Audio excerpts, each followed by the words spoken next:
Bob, you obviously, unfortunately, the last Newcastle United captain to lift the trophy, but you mentioned the Fairs Cup homecoming. We've got an image here actually that I'm going to flash up on the screen for people watching on our YouTube channel or on the video that I upload to Chronicle Live's website. This is the homecoming. I assume you're there with Willie McFall. You've got the Fairs Cup in your hand, in your right hand, lifting it up proudly. I assume it looks like you've just alighted the bus, and are you bringing it back into St James's Park? Well, I can just, if we've got time, I can tell a little story about when we flew back in to Newcastle. And don't forget, in my mind, it wasn't a massive occasion. You know, all through the competition, we just kept winning game after game after game. Maybe he's not realising how big it was going to be back for the Newcastle fans. But when we got back, we flew back, and we got into Newcastle Airport in the afternoon, I think it was. And I remember somebody came up and said to me, "The boss says you've got to take the cup out first, out the plane." And I'm going, "What do you mean out the plane first?" He says, "You've got to be the first out the plane door with the cup." And I thought it was a Mickey take. I said, "Okay, if you ever must." And I remember stepping out, and you know, in the old-fashioned plane, the door goes up like that, and the steps go down. And I remember standing there, and it still makes me emotional yet. It was like if you stepped off in a foreign country, you know, the heat hits you. This noise came from the old Newcastle Airport building. People lined up there all over the place, and the roar. And I remember thinking, this is important. And we obviously got on the bus, lined a lot of the way down. And there's another classic story. You might have to cut some of this out, man. There was a classic story. We didn't have, for you younger people, there was no dual carriageway to the airport in them days. You had to go through Woolsing, through Kenton Bank Foot, and there's a low bridge there, isn't it? Mm-hmm. Now, because there's a low bridge there, we couldn't get a double-decker. So somebody improvised and got a single-decker bus, because it would get under the bridge as against a double-decker. And what they did was they put a seat in the middle of this single-decker bus. They put a table so as we could stand on the table and put our hands with a cup. So now can you imagine? We're going along, and it was Armstrong's bus, green and white Armstrong's bus, who used to take us everywhere. We're going through Woolsing village, where the bridge, Kenton Bank Foot, going through Kenton Bank Foot Bridge, and I've got the cup up like this, because there's a lot of people out at that time, and all of a sudden there's a big bang, and I've actually hit electric wires, and it sparks everywhere. And the fact that I was stood on a wooden table probably saved my life. There was a mark on the cup where the wires had been, because, you know, obviously single-decker buses, I was just too high up, bang, and there was a mark on that cup. Even when we handed it back, they couldn't get the mark off. But I thought that was some homecoming, that, you know, back with a bang, dead. So then we went to St James's Park, down Barrack Road, and again, we're not really sure what reception we're going to get. But the whole city stopped. People were taking time off work. And I remember coming just down Barrack Road towards the ground, and there used to be the stand in the Leeds end. There used to be a gap. And we could see the place was packed. There must have been 40,000 people in the ground, plus the fact the ones you see in the car park, all of this. But it was just an amazing, amazing homecoming. You can see all the people in the background there. And there's a bus. That's the bus at the back. Yeah. And there's some photographs of us actually throwing a cup out the roof of the bus, but that was a story which I'll never forget. And, fantastic. And then on the pitch, as I say, loads of people took time off work and went around the pitch, and it was just a great occasion, one of the best occasions in my life. Absolutely, yeah, I can imagine. And you spoke about some of your teammates there, Paul. I was wondering if you could give us a quick roll call of the team who won the Fairs Cup for Newcastle in 1969. Yeah, well, as Bob said, it was a hard-working side with a great spirit. Willie McFall between the posts, and he had developed into one of the country's best goalkeepers. David Craig, Frank Clark were top fullbacks.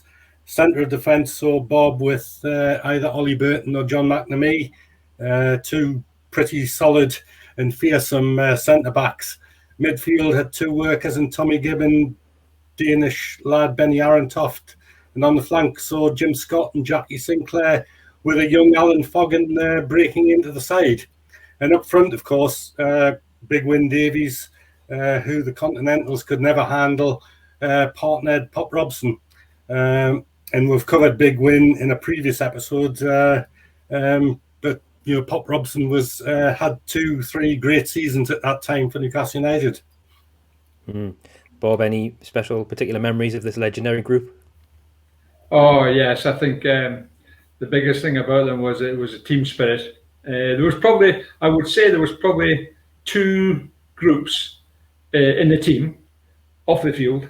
There was golfers and some of the lads like to go racing. But so that was a sort of natural group. There was golfers and people who want to go racing and one thing. But on the pitch, 100% everybody behind each other. No prima donnas.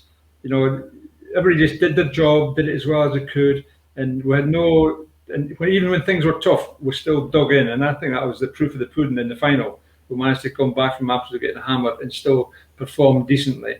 But it was just a joy to play with, really. And I was skipper. Obviously, I'm getting a lot of credit for the Fairs Cup thing, but really, it wasn't about me. It was about the team. It was team spirit. I was lucky enough to score the goals, but that's maybe reflected away from the great team spirit we had. And I look back and think, I'm often asked, which is the best team you've ever played at Newcastle?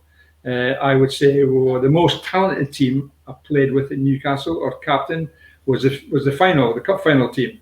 Talented, I say, but the best team, I mean that, the best team would definitely be the Fairs Cup because of the team spirit, which was probably, maybe he's not as good in the FA Cup final of 74. More talented players, but it's not always about talented players, it's about team spirit.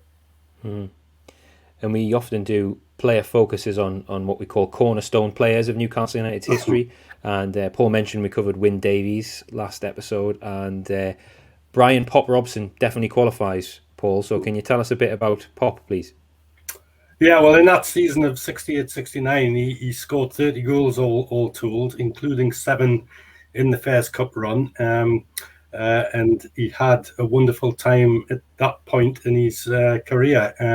Although born in Sunderland, Brian was raised in the Tyne Valley at Prudhoe, and he joined Newcastle as a kid in November 1962. He wasn't a big striker. He was 5'8", 5'9", but he was stocky and could hit a cracking shot, netting several spectacular goals at St James's Park. And maybe he should have been capped for England. He was tipped on a number of occasions, but he never got that call up. And by the time he left Newcastle, after falling out with Joe Harvey, he scored 97 goals in 244 games. So that was a pretty good record. He was nicknamed, of course, Pop, from the Kellogg's Rice Krispie advert, which still is on the go today. He was the Pop after Snap, Crackle and Pop, who were 3 friends when he was growing up in Prudhoe. And he moved to West Ham for a big fee, and he scored over 100 goals for the Hammers, and now is back in the Tyne Valley in retirement. Great lad. Bob, anything to say, particularly maybe about the Wyn Davies Pop Robson combination? Well, I think in my mind, Pop Robson was an absolutely fantastic goal scorer. One thing about him, unlike some players, we've heard in the past about when Pop had a chance, he would almost certainly hit the target. He would very rarely blaze him over the bar. He used to always hit the target, and he had 2 good feet as well, left foot, right foot. Didn't matter how it came to him, he could always get a shot on target. And the biggest compliment I can pay to Callum Wilson, he's a similar type of player. They always hit the target, don't they? Always seem to know inside the box. They've got the conscious of where everybody is, and they hit the target. And I think that's very, very important. Pop was a master at that. And many's a time when things haven't been going too well, and Pop, I couldn't shout at Pop. If I gave Pop a rollicking, he didn't like that. So I had to go and say, Robbo, we need you now. Come on, give it, do it, and put my arm out. And then he would go. He needed that natural sort of confidence. But when he was down, just a little one in his ear, and off he was again. And he was not a cocky player at all, just a good player, knew his business, worked very hard to become what he did. And there's famous stories about him when he was a youngster, or when he was playing. He wasn't the sharpest, but his father-in-law, whose name help me out here, Paul. Len Heppel. Len Heppel, who's a dancer, proper international dancer, he used to get him and say, Pop, you need to be sharper. And because of his dance training, he got Pop being quicker and more confident, because Pop was quite shy. And there's a famous story about Lenny lived in Hexham. And in the summertime, Lenny got a hold of him and says, right, I'm going to make you more confident. I'm going to make you sharper. And he got him in, and he said he went in one of the parks in Hexham, and then he says, right, I'm going to go forward, and I'm going to hide behind a tree, and you're going to have to shout, Lenny, Lenny, where are you? True story. And Lenny would go, and that was to get Pop's confidence, not to be embarrassed. And he was going. He says, I'm going round in this, Lenny, Lenny, where are you? And people were looking at it. It was nuts. But that was just one of the greatest stories about Pop, and great player, should have been capped for England. That was a disgrace, that was. He should have been capped. And I think one of the finest goal scorers, and we've had many at Newcastle, but he was one of them. And for the next 2 seasons after the 68-69 campaign, United were involved in Fairs Cup action. And Paul, what were some of the standout games from those European campaigns? Well, there was a couple of special ties, really. In 1969-70, we played Anderlecht in the quarter-final. They were a top outfit with some wonderful players like Paul van Himst and Ove Kindval. United were 2-0 down from the first leg, but in front of 60,000, the road back to 2-2 with Bob scoring. Then took the lead again. Then in the dying minutes, and I'll never forget this guy's name, Thomas Nordal. He was related to a famous player of the 40s from Sweden. And he picked up a loose ball in the dying seconds and struck a great shot into the net, and United were out on away goals. And that was a remarkable night. But that was surpassed the following season, really. In 1970-71, we played International, or Inter Milan to us, but in England. It was a game, to me personally, that was the pick of them all. Inter was so huge, with many famous names from the World Cup in 1970. People like Mazzola and Facchetti. And United recorded a great draw in the San Siro in the first leg. And then 60,000 watched them. Just a truly amazing night of football at St James's Park. United opened up a 2-0 lead, and then the Italians only had one answer to that, and that was pure thuggery. They had no answer to Newcastle playing football and getting the advantage. Apart from repeated fouls and nasty tackles, there was even an assault on the referee with a lovely right hook. It was the actual goalkeeper, Vieri, was sent off for striking the referee in the Gallagher Den goalmouth. Police were on the pitch to calm the Italians down and restore order, and Newcastle eventually won by that 2-0 scoreline. And it was just a remarkable night, which had the crowd in uproar, really. Bob, I remember one of my memories of it was I couldn't believe. There's a great picture again. You go to the Chronicle. Go back in time, and you'll see, I think, a policeman marching the goalkeeper off, arm up his back, marching him around the track, and you think, isn't that a fantastic thing? Incidentally, Paul, you didn't mention, I think I was the one that scored that night, near post header, and that's what started the riot. That's why he got all upset, because I scored. Right, yes. I think that's what I remember tying the two together. When I scored that goal, he finished up, and he got banned for 2 years from playing international football, didn't he? Yeah. Yeah, I'm not surprised. Yeah, but it was. I can picture that night vividly in my mind. Even now, it was just all right, not for the pure football, but just for the stage of it all. It was just magnificent. I mean, it is. We've focused, obviously, for obvious reasons, mostly on Europe for this episode. But Paul, can you bring us up to speed with how Newcastle got on domestically during this era?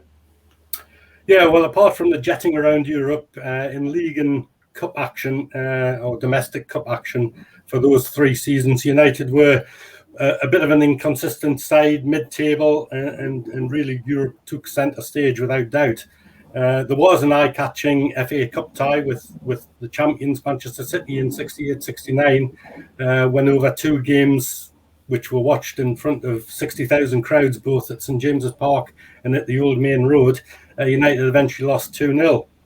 But after the 3 years of before the end of the 3 years of European football, Joe did spend some of the money that he earned through the Fairs Cup. He splashed out £100,000 on Aberdeen's Jimmy Smith, a genius on the ball in midfield, and he became a great favourite of the supporters over the next 3 or 4 years. And more cash was soon to be splashed out as the boss started to change United's side with a makeover in 1970-71. Bob, any insight into why Joe Harvey maybe wanted to change things? We know he lost Brian Pop Robson when he went to West Ham. Then, of course, somewhat confident Cockney centre forward arrived, Malcolm Macdonald. But why do you think he changed things up? Yeah, well, I think about Joe. Joe understood the fans very, very well, and I think they always needed an entertainer or somebody who was the man on the pitch. And you look back, he bought Tony Green. Well, you thought Jimmy Smith was the first one, real artist, and the crowd. When Jimmy was playing, even if we got beat, it wasn't quite so bad because he entertained and he was just a genius at knocking the ball around, sticking it through people's legs. He was the first guy I ever saw doing the nutmegs regularly, and I used to train against him, and the rest of the lads as well. We used to train with our legs shut because the thing was, don't get nutmegged, and Jinky was just a master at doing that. And then, of course, Tony Green came on the scene, and he, in my mind, one of the best players I've ever seen.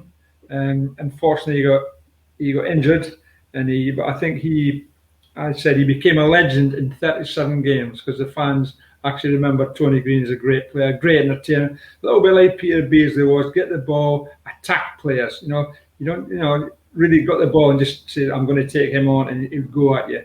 And of course, Super Mac, there's not a lot we can play, but Super Mac, him and I used to be loggerheads on the pitch regularly. Now we're sort of we fell out a few times, but we're the best of pals now. Age gets to you, doesn't it? But Malcolm and I used to have many, many battles about.